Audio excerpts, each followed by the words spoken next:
E aí, tá a fim de tirar dúvidas e aprender estratégias de como montar o próprio treino? Você quer ficar por dentro? Então fica ligado!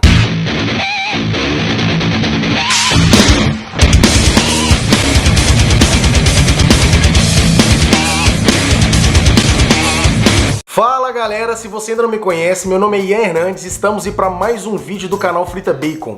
E se você ainda não é inscrito, já se inscreva, ative as notificações para ficar por dentro de tudo que rola no mundo da musculação. E não se esqueça de deixar o like, porque é isso que ajuda o canal a crescer, tamo junto! Então galera, vamos direto ao assunto, como montar o próprio treino. Eu decidi produzir esse conteúdo justamente pelas dúvidas que muita gente tem de como planejar o próprio treino, ou até mesmo pela própria curiosidade de saber aquilo que tem sido passado para ela dentro da sala de musculação. Se você pesquisar sobre este assunto hoje, muito você vai ouvir falar sobre periodização de treino, iniciante, treino regenerativo, avançados, intermediários, mas hoje nós vamos dar foco apenas para treinos de iniciantes, para o vídeo não ficar muito extenso. Então já corre na descrição do vídeo, onde eu deixei alguns links para downloads gratuitos de planilhas de treino, tanto masculino quanto feminino, onde cada um deles possui observações, dicas e estratégias. Isso mesmo, porque aqui nós vamos aprender teoria, mas também vamos aprender na prática. Uma das primeiras coisas que você tem que estar ligado em como montar o próprio treino é ser verdadeiro com você mesmo de quantos dias você tem disponível para treinar. Outra coisa muito importante é a especificidade. Nós vamos estar levando em consideração então no vídeo de hoje pessoas que têm a disponibilidade de estar treinando todos os dias e que possuem uma vida saudável sem nenhuma lesão. Então, se você já for inteligente o bastante para fazer os downloads gratuitos das planilhas de treino, você vai perceber logo de início que eu subdividi os iniciantes em 3 fases. Podemos chamar o iniciante de fase 1, aquele iniciante que nunca entrou na sala de musculação e não conhece exercício algum, não conhece execução alguma, muito menos o músculo-alvo. Eu sei que no primeiro vídeo eu cheguei a falar que talvez essa sequência nem serviria para você iniciante que nunca pisou na sala de musculação, mas eu decidi fazer por 2 motivos. Primeiro, para ficar um material e um conteúdo bem completo. E segundo, dar uma dica para os profissionais de educação física atentar-se um pouco mais para a especificidade de seus alunos. Então, se você pegar o planejamento de treino iniciante fase 1, você vai ver que ele é a forma mais simplificada de todas, onde você consegue trabalhar com maior segurança com seu aluno que está passando por uma adaptação. Já o iniciante fase 2, nós podemos configurá-lo como aquele iniciante que possui uma certa coordenação motora, uma certa flexibilidade, mobilidade, facilidade de execução em alguns movimentos.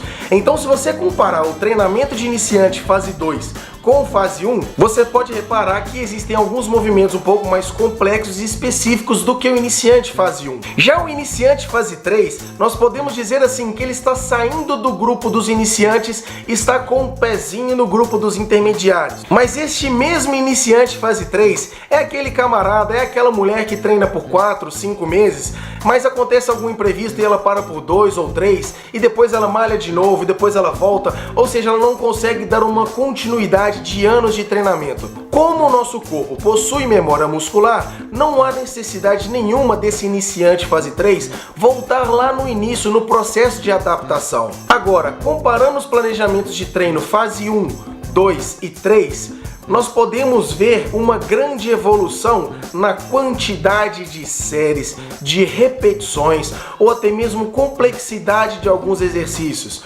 Eu vou dar um exemplo.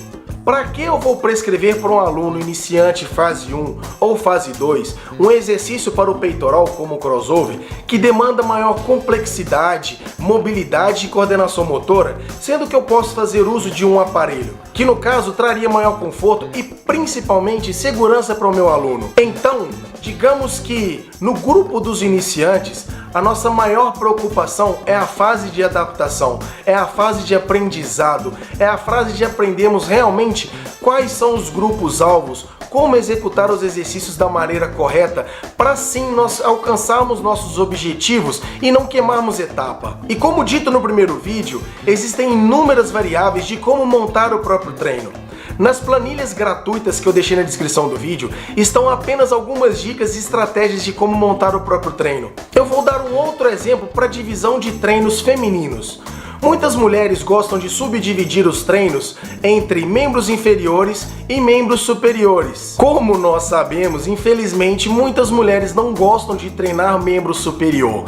Então, com esta divisão de um treino apenas membro superior e outro treino apenas membro inferior, muitas delas acabam faltando nos dias de treino. Então, para a estratégia de treino iniciante fase 3 feminino, eu mesclei membros inferiores com membros superiores, justamente para incentivar com que ela vá na academia todos os dias. Agora vamos lá, eu já falei sobre a especificidade de cada um, eu já deixei nas planilhas gratuitas várias dicas e estratégias sobre divisões de grupamentos musculares, séries, repetições, otimização de treino e agora nós vamos falar sobre intervalos de descanso. Lembrem que no primeiro vídeo eu falei que para aprender a montar o próprio treino, a pessoa precisa ter pelo menos um conhecimento básico sobre bioenergética.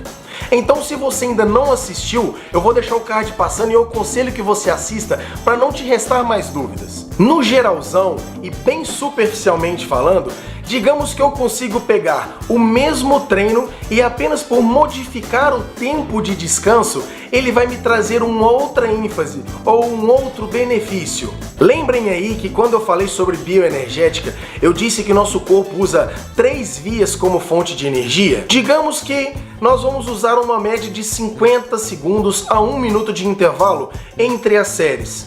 Dessa maneira, nosso corpo vai ter maior tempo para se recuperar e usar como via energética a fosfocreatina, que é onde nós conseguimos acarretar maior descanso, maior força e potência para a musculatura. Se reduzirmos nosso intervalo para uma faixa de 35 a 45 segundos, o nosso corpo passa-se então a utilizar uma segunda via energética, que é chamada de via glicolítica alática, onde não há presença de lactato. Reduzindo ainda mais os nossos descansos para uma faixa de 25 a 30 ou no máximo 35 segundos de intervalo, o nosso corpo não consegue se recuperar tão rapidamente e dessa forma nós aumentamos os níveis de lactato, trazendo maior oxidação para a massa muscular. Aonde eu quero chegar com tudo isso? Quanto maior o seu tempo de descanso, você vai trabalhar, digamos assim, a sua força, a sua potência. Um treino mais tensional. Quanto menor o seu tempo de descanso, digamos que nós manteremos nosso metabolismo um pouco mais acelerado. E é aí que nós entramos na grande diferença entre treinos tensionais e treinos mais metabólicos. Lembrando que o treinamento, a musculação, são apenas estímulos para otimizar os nossos ganhos, e o que vai demandar hipertrofia muscular ou catabolismo de gordura é a nossa alimentação. Então, bem superficialmente falando, os intervalos de descanso entre as séries estão ligados diretamente ao objetivo do nosso treinamento, seja ele mais tensional, seja ele mais metabólico. Então, ótimo, até então nós já falamos sobre especificidade, objetivo, divisões de grupamentos musculares, séries, repetições, intervalos de descanso para treinamentos de iniciantes. E quanto ao treino aeróbico, vocês podem reparar que em todos os planejamentos de treino eu deixei o aeróbico na fase final e dando um limite de no máximo 30 minutos. Isso para evitar com que os seus níveis de energia estejam tão baixos, mas tão baixos, que ocorra o catabolismo muscular, ou seja, a perda de massa muscular.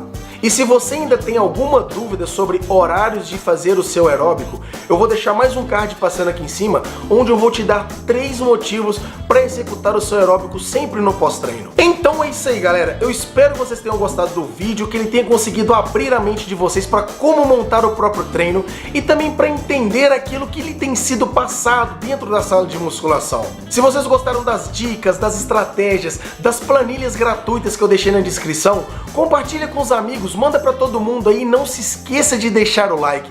Tamo junto, valeu, é nóis!